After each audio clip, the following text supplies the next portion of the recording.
सभी को good evening, very good evening all of you. स्वागत है आप सभी का फिर से आपके अपने यूट्यूब चैनल भारद्वाज कंसेप्ट में। तो आज हम नए क्वेश्चन की तरफ बढ़ते हैं। तो एक्सरसाइज 3.4 के 10th क्वेश्चन में दिया गया है, मैसूर और बंगलोर के बीच के 132 किलोमीटर यात्रा करने में एक्सप्रेस रेलगाड़ी सवारी गाड़ी से 1 घंटा कम समय लेती है। मध्य के स्टेशनों पर ठहराव का समय ध्यान में न लिया जाए। यदि एक्सप्रेस रेलगाड़ी की औसत चाल सवारी गाड़ी की औसत चाल से 11 किलोमीटर अधिक हो तो दोनों रेलगाड़ियों की औसत चाल ज्ञात कीजिए। क्वेश्चन में दिया गया है कि दोनों रेलगाड़ियों की औसत चाल हमें ज्ञात करनी है और 132 किलोमीटर की डिस्टेंस दोनों रेलगाड़ियों ने तय करनी है। तो मान लेते हैं एक्सप्रेस रेलगाड़ी की औसत चाल, माना एक्सप्रेस रेलगाड़ी की औसत चाल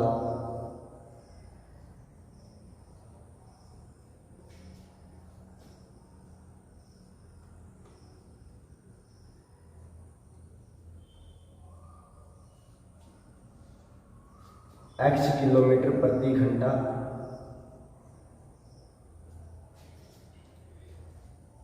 एक घंटा कम समय लेती है और सवारी गाड़ी की औसत चाल से इसकी चाल 11 किलोमीटर प्रति घंटा अधिक है, इसलिए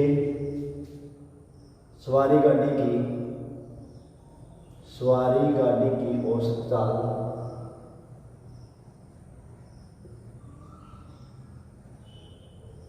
एक्सप्रेस रेलगाड़ी की औसत चाल से 11 किलोमीटर प्रति घंटा कम होगी, यानी x माइनस 11 किलोमीटर प्रति घंटा। या हम ऐसे मान सकते हैं कि रेलगाड़ी जो सवारी गाड़ी है उसकी x मान लेंगे और इसकी x प्लस 11 हो जाएगी। तो हमारे पास डिस्टेंस है जो, यानी तय की गई दूरी वो 132 किलोमीटर है।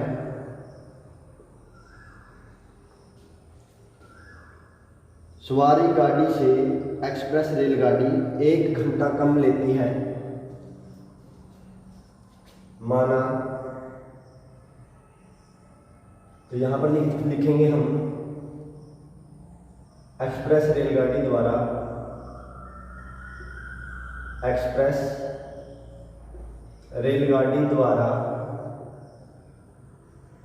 दूरी तय करने में लिया गया समय का फार्मूला होता है दूरी बटे चाल। दूरी है हमारे पास 132 किलोमीटर बटा चाल।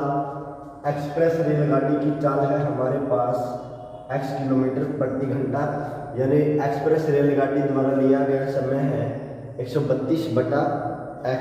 इतने घंटे एक्सप्रेस रेलगाड़ी द्वारा लिए जाते हैं। सवारी गाड़ी द्वारा लिया गया समय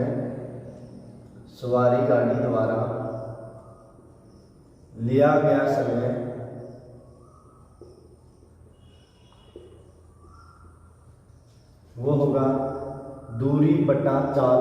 सवारी गाड़ी की जो चाल है वो x माइनस 11 किलोमीटर प्रति घंटा चाल है। तो इतने समय में सवारी गाड़ी 132 किलोमीटर की दूरी तय करती है x माइनस 11 किलोमीटर प्रति घंटा की स्पीड से।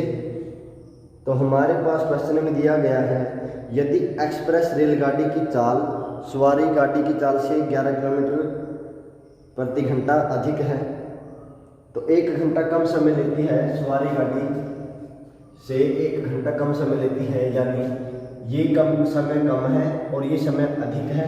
तो अधिक समय में से, यानी प्रश्नानुसार इन दोनों के डिफरेंस होगा, अंतर होगा। इन दोनों के समय का जो अंतर होगा वो 1 घंटा होगा, यानी अधिक समय में से अधिक समय है हमारे पास 132 बटा x माइनस 11। ये समय सवारी गाड़ी का है। इसमें से हम एक्सप्रेस रेलगाड़ी का समय घटाते हैं तो हमारे पास 1 होगा, यानी सवारी गाड़ी का जो समय है वो इससे 1 घंटा अधिक है, इन दोनों का अंतर 1 होगा। तो इन दोनों का हम एलसीएम लेते हैं, x माइनस 11 इंटू एक्स, तो क्रॉस मल्टीप्लाई करवाते हैं, 132x माइनस 132x माइनस 11 की और 132 की मल्टीप्लाई वो होगा 2 और 5 और ये 4 और आगे 1, यानी 1452 इक्वल टू 1।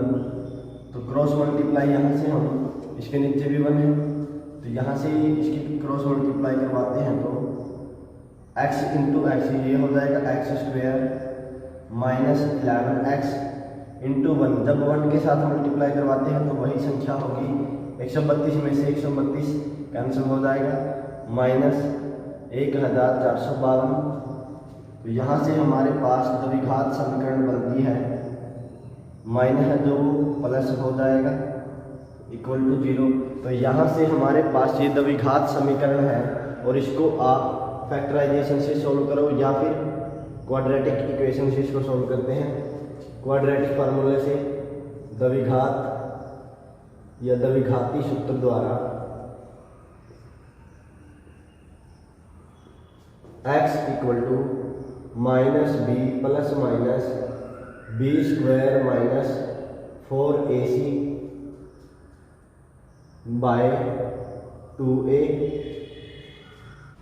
तो यहाँ से हम B square minus 4ac a और c माइनस, यहाँ पर होगा माइनस और माइनस की मल्टीप्लाई प्लस हो जाएगी, ये प्लस है और इधर आकर ये होगा माइनस। तो यहाँ पर हम माइनस बी की वैल्यू पुट करते हैं, माइनस बी की वैल्यू हम माइनस 11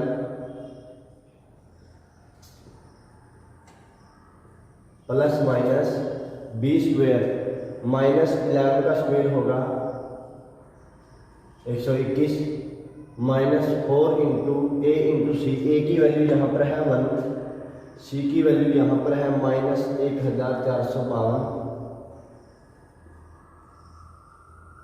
बाय 2a, 2 इंटू ए की वैल्यू है 1। तो माइनस और माइनस की मल्टीप्लाई प्लस होगी, प्लस माइनस 121 माइनस और माइनस की मल्टीप्लाई प्लस होगी, 4 से मल्टीप्लाई करवाते हैं, 4 दूनी 8, 4 पंजे 20 कैरी 2, 4 चौके 16 और 2 18, 4 एकम 4 और 1 5 बटा 2a। तो x equal to 11 plus minus इन दोनों को जोड़ते हैं, 8 और 1 9, 2 58 और 1 59 बटा 2a। a की वैल्यू यहाँ पर 1 है, x equal to 11 plus minus, अब हम इसका वर्गमूल निकालते हैं 59 और 29 का। यहाँ से ऐसे इसका हम वर्गमूल निकालते हैं, पीछे से हम 2 के जोड़े बनाते चले जाते हैं और यहाँ पर जो भी यहाँ पर लिखते हैं वही हम यहाँ पर लिखेंगे। तो 7 7 का 49, यहाँ पर बचेगा 10, फिर हम यहाँ पर ये जोड़ा ही उतारते हैं, 29 होगा, इन दोनों का जोड़ होगा 14। जो भी हम यहाँ लिखेंगे वही यहाँ पर लिखते हैं, यहाँ पर होगा 7 14 7 98 और 102, यानी 77 की पावर 2, यानी होती है हमारे पास 5929। जब हम 77 का वर्ग करते हैं तो 5929 होगा बटा 2। एक बार हम इसको प्लस लेंगे और एक बार हम इसको माइनस लेंगे, तो 11 और 77, 11 जमा 77 बटा 2 और 11 माइनस 77 बटा 2। तो यहाँ से हमारे पास x की वैल्यू होगी 77 और 11 88, 88 बटा 2 यानी 44 किलोमीटर प्रति घंटा होगी एक्सप्रेस रेलगाड़ी की औसत चाल। यहाँ से हमारे पास माइनस होगा, x की वैल्यू माइनस आएगी, लेकिन कोई भी चाल नेगेटिव नहीं हो सकती, इसलिए हम इसको रिजेक्ट कर देंगे। कोई भी औसत चाल या स्पीड ऋणात्मक नहीं हो सकती, इसलिए हमारे पास जो x की वैल्यू होगी वो होगी 44 किलोमीटर पर आवर। तो एक्सप्रेस रेलगाड़ी की औसत चाल x थी, जो हमारे पास आया 44 किलोमीटर प्रति घंटा। एक्सप्रेस रेलगाड़ी की औसत चाल 44 किलोमीटर प्रति घंटा। सवारी गाड़ी की औसत चाल 44 से 11 कम यानी 33 किलोमीटर प्रति घंटा। तो उम्मीद करते हैं क्वेश्चन आपको अच्छे से समझ आया होगा। हमारे पास फार्मूला है समय बराबर होता है दूरी बटे चाल। तो रेलगाड़ी है जो एक्सप्रेस रेलगाड़ी द्वारा लिया गया समय होगा 132 किलोमीटर की दूरी बटे चाल यानी स्पीड है इसकी x किलोमीटर प्रति घंटा। सवारी गाड़ी की औसत चाल इससे 11 किलोमीटर प्रति घंटा कम है, तो इसकी स्पीड होगी x माइनस 11 किलोमीटर प्रति घंटा। और क्वेश्चन में दिया है एक्सप्रेस रेलगाड़ी सवारी गाड़ी से 1 घंटा कम लेती है, यानी सवारी गाड़ी और एक्सप्रेस रेलगाड़ी का जो समय का अंतर है वो 1 है। ज़्यादा समय है सवारी गाड़ी वाला, तो ज़्यादा समय में से हम कम समय माइनस करते हैं तो हमारे पास 1 बचेगा। तो इसका हम एलसीएम लेते हैं x माइनस 11 और इन दोनों की मल्टीप्लाई ही इसका एलसीएम होगी। तो इन दोनों की प्रोडक्ट करवाते हैं, इसकी मल्टीप्लाई इसके साथ।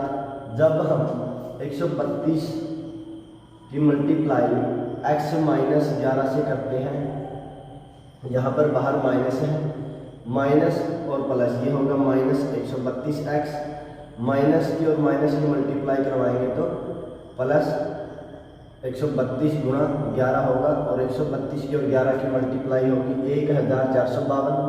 तो ये 32 ये कैंसिल हो जाएगा, ये प्लस है ये माइनस है। तो यहाँ पर हमारे पास ये डिवाइड में है, इधर जाकर मल्टीप्लाई होगी, तो 1 से मल्टीप्लाई करवाने के बाद वही संख्या होगी X square minus 11x equal to 1452। तो यहाँ से हमारे पास जब हम साइड चेंज करते हैं तो यहाँ पर नेगेटिव हो जाता है, और ये क्वाड्रेटिक इक्वेशन यानी द्विघात समीकरण बनती है। तो इस द्विघात समीकरण को आप द्विघाती सूत्र से भी सोल्व कर सकते हो, और इसको अभाज्य तो नहीं बोलेंगे कि इसको हम गुणनखंड विधि से भी सॉल्व कर सकते हैं। तो उम्मीद करते हैं ये क्वेश्चन आपको अच्छे से समझ आया होगा। तो अगले क्वेश्चन की तरफ बढ़ते हैं, जिसमें दिया गया है 2 वर्गों का क्षेत्रफल का योग 468 मीटर है। यदि उनके परिमापों का अंतर 24 है तो दोनों वर्गों की भुजाएं ज्ञात कीजिए।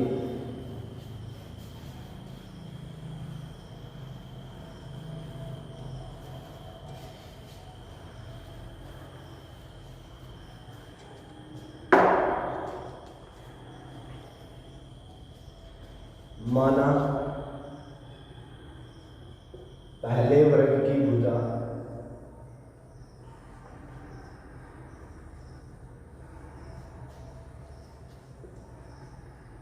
x metre,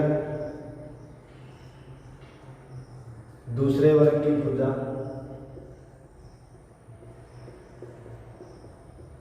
y metre.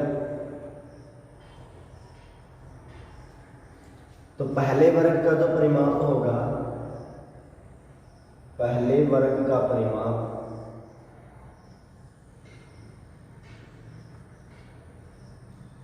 परिमाप का जो फार्मूला होता है, परिमाप का मतलब है सभी भुजाओं का जोड़।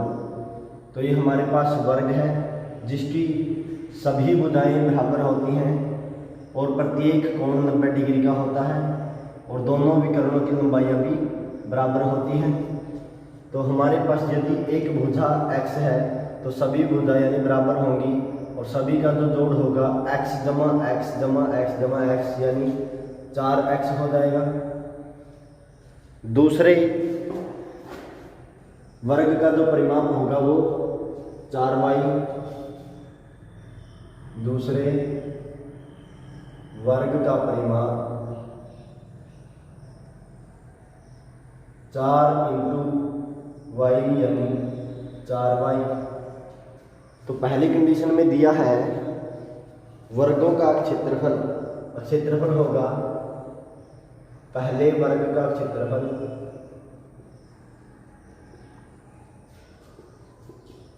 क्षेत्रफल होता है x इंटू एक्स यानी एक्स स्क्वेयर, भुजा का स्क्वायर, दूसरे वर्ग का क्षेत्रफल, दूसरे वर्ग का क्षेत्रफल वाई स्क्वेयर होगा। तो पहली कंडीशन में दोनों वर्गों का क्षेत्रफल 468 वर्ग मीटर है, यानी X square minus Y square equal to 468। इन दोनों का अंतर 468 है और परिमापों का अंतर 24 है, यानी 4x। यहाँ पर हमने पहले वाले वर्ग को बड़ा माना है, इसलिए हम 4x minus 4y, 4x minus 4y equal to 24। तो x माइनस वाई, यहाँ से हम 4 कॉमन लेंगे, यहाँ बचेगा x, यहाँ बचेगा y equal to 24। x minus Y equal to 24/4, जो मल्टीप्लाई में है इधर आकर डिवाइड होगा। x minus Y equal to 24/4 यानी 4 × 24। तो x माइनस वाई की वैल्यू हमारे पास होगी 24, वो 6 होगी। तो यहाँ से हम x की वैल्यू फाइंड आउट कर सकते हैं। तो x equal to Y plus 6, जो y नेगेटिव है साइड चेंज करने पर सिंबल चेंज हो जाएगा। तो x की वैल्यू हम यहाँ पर पुट करते हैं, इसको नेम दे सकते हैं हम इक्वेशन फर्स्ट। तो putting the value of x in equation first, समीकरण 1 में x का मान रखने पर समीकरण 1 है हमारे पास एक्स स्क्वेयर यानी y plus 6 square minus Y square equal to 468 468। तो इसको हम a प्लस बी का होल स्क्वायर का फार्मूला यूज करके a square plus B square plus 2 into A into B minus Y square equal to 468। तो यहाँ से हमारे पास ये कैंसिल हो जाएगा, वाई स्क्वायर में से वाई स्क्वायर माइनस करेंगे तो 0, 6 का स्क्वायर होगा 36, 2 × 6 12y इक्वल टू 468। जो ये 36 पॉजिटिव है उधर जाकर नेगेटिव होगा, तो 12y equal to 468 minus 36, 12y equal to 8 में से 6 माइनस करेंगे 2, 46 में से 3 माइनस करेंगे तो 43। तो y इक्वल टू 432/12। तो y की वैल्यू हमारे पास होगी, कैंसिल करते हैं, 12 दूनी 24, 12 × 36, 7 72 होता है, 12 × 6 72, यानी y की जो वैल्यू होगी वो होगी 36। तो y की वैल्यू को हम समीकरण 2 में पुट करते हैं, इसको नेम दे सकते हैं हम समीकरण 2। तो y की वैल्यू को हम यहाँ पर पुट करते हैं, तो 36 + 2, तो x इक्वल टू होगा 36 + 6, ये होगा 42, यानी x की वैल्यू हमारे पास 42 है और y की वैल्यू हमारे पास 36 है, यानी पहले वर्ग की भुजा 42 मीटर होगी और दूसरे वर्ग की भुजा हमारे पास 36 मीटर होगी। ये दूसरे वर्ग की भुजा।